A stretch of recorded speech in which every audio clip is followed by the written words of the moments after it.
সিলেট থেকে কানাইঘাটের গাছবাড়ি এলাকায় এসেছি। গাছবাড়ি উইমেন্স কলেজে একটি বই বিতরণ করা হয়েছে, নারীর প্রাকৃতিক পরিচর্যা।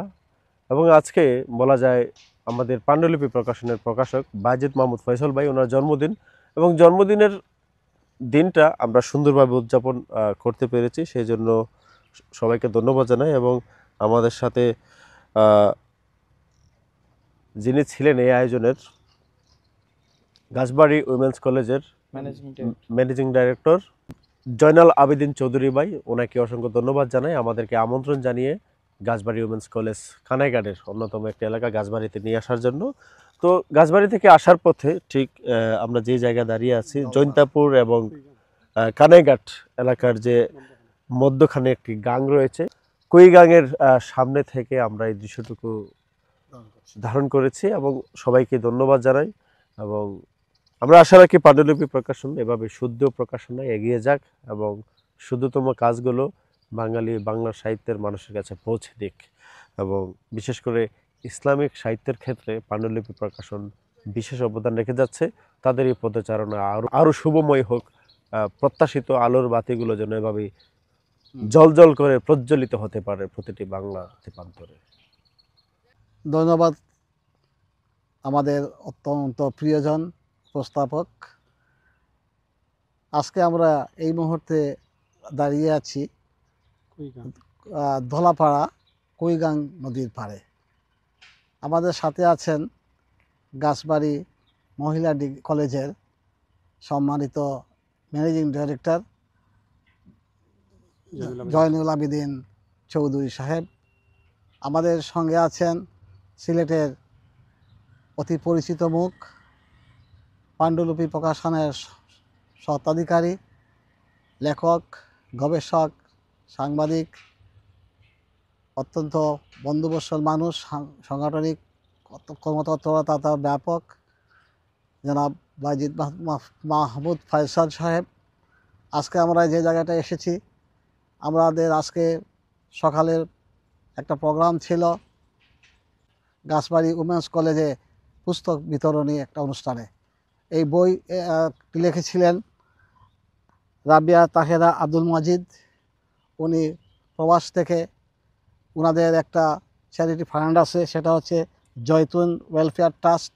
এই ট্রাস্টের মাধ্যমে এই বইখানার পাণ্ডুলিপি তৈরি করেছেন পাণ্ডুলিপি প্রকাশনার সুযোগ্য সম্পাদক জনাব বায়েজিদ মাহমুদ ফয়সল।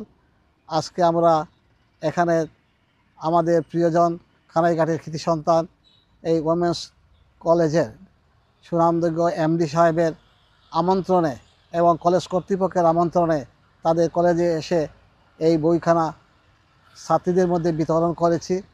আজকে আমরা প্রতিমধ্যে এই নয়ন অবিরাম বাংলাদেশের যে সুজলা সুফলা বাংলাদেশের যে চিত্র, গ্রাম বাংলার যে চিত্র, সেটা আমরা দেখতে পাচ্ছি। আমরা এখন একটা মসজিদের পাশে, অতি প্রাচীন একটি মসজিদ, দলগ্রাম এলাকার গ্রামের মসজিদ, এবং এই মসজিদের চতুর্পাশে অনেকগুলা বৃক্ষায়িত এবং চতুর্দিকে খোলা মাঠ এবং ফসলি জমিন রয়েছে। এখানে দেখা যাচ্ছে আমাদের পাশ দিয়ে একটা গ্রামীণ রাস্তা চলে গেছে, সেই রাস্তা দিয়ে অসংখ্য মানুষ কানাইঘাট টু সিলেট যাচ্ছে। তবে কানাইঘাট সিলেটের রাস্তা যোগাযোগ ব্যবস্থা এখনও সেই মান্দাতার আমলে রয়েছে, এটা এখনও উন্নত হয়নি। এই কিন্তু কানাইঘাট এলাকাতে অনেক সুনামধন্য রাজনীতিবিদ থেকে নিয়ে উচ্চশিক্ষিত লোক রয়েছেন, তাই এই কানাইঘাট অত্যন্ত সুপরিচিত বাংলাদেশে। এখানে অনেক হযরত মাওলানা মোশায়েখ রহমতুল্লাহ আলাহে সাহেবের এখানে জন্মভূমি, এবং ওনাকে ওনার গ্রামের বাড়িতে এখানে শায়িত করা হয়েছে। সুতরাং কানাইঘাটের মানে যে পরিচিতি, সেটা বলার অপেক্ষা রাখে না। আমাদের বৃহত্তর সিলেটে কানাইঘাটের প্রতিটা মহল্লাতে কানাইঘাটের লোকজনকে আমরা দেখতে পাই, আমাদের সাথে তাদের পরিচিত রয়েছে। তাই আজকে আমরা যারা আসছি, আমরা এখানে জালাল জয় আজকে আমাদের সাথে আছেন, উনি তো ওনাকেও ধন্যবাদ। উনি খুব আগ্রহ পোষণ করে আমাদের এখানে দাঁড় করিয়ে আমাদের অনুভূতি প্রকাশ করছেন। অনুভূতি প্রথমত আমরা অত্যন্ত আনন্দিত হয়েছি বায়েজিদ মাহমুদ ফয়সল আমাকে এখানে আনার জন্য, ওনাকে সাথে রাখার জন্য আমি তার কাছে কৃতজ্ঞ। আমি আমার ম্যানেজিং ডাইরেক্টরের কাছেও কৃতজ্ঞ এবং কলেজ কর্তৃপক্ষের কাছে কৃতজ্ঞ।